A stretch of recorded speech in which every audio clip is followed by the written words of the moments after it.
A lot of people want to know what's my success rate in getting people's exes back. I'm Coach Benny. I help people get their exes back. I've been doing this for the last 2 years, and I've been a dating coach for the last 7 years. And I don't track what people's success rate is with their exes for a variety of reasons.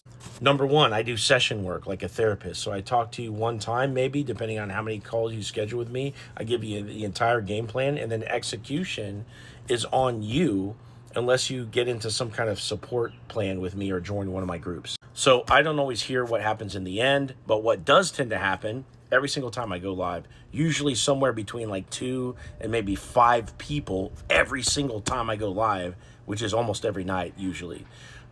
People will get on and say, "Hey, Benny, thanks for everything you do. I got my ex back." And I also get these messages in the DMs. So what I do with these success stories is I screenshot them and I blank out people's names and I post them to my Instagram highlights, where you can literally see hundreds and hundreds of them. And that's not even all of them that I have. So when you think about coming up with success rate, it's kind of like keeping your miles, like if you're a commercial driver and you're like logging your miles for the DOT, it's this extra layer of red tape that you're not really incentivized to do, right? Like I don't get paid to like track people's results, like follow up with people and be like, "Hey, what happened?" And the reason is because whatever reason, let's say people don't get their exes back, whatever the reason is, it would take me a whole entire free phone call to listen to what they said and diagnose exactly what they did wrong as to why they did not get their ex back. So I literally have no incentive to track a success rate. And there's another reason for that. A lot of people that do a call with me are not going to listen what I have to say to them.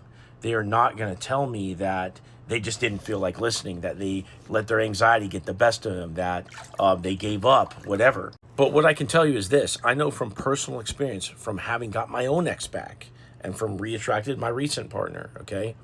I know from experience what works, not just from getting your ex back, what works in the dating world as a dating coach. I've been a dating coach for the last 7 years. There are things that you can do and say to reel someone in, and there's also ways to turn people off. And by leveraging the principles of attraction, you can have an effect on your ex, or you can fuck everything up.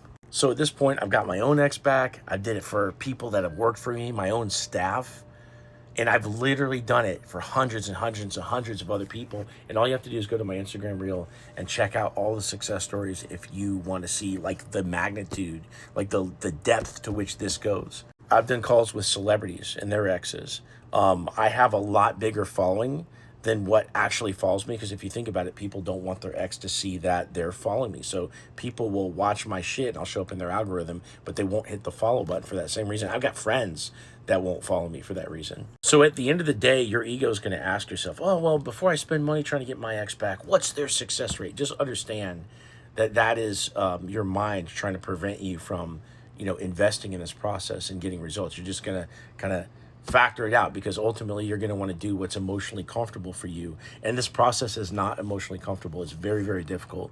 And if you want my help, click into my profile, click this link, schedule a call with me, tell me your story, and I'll give you a step-by-step plan on how to actually get your ex back.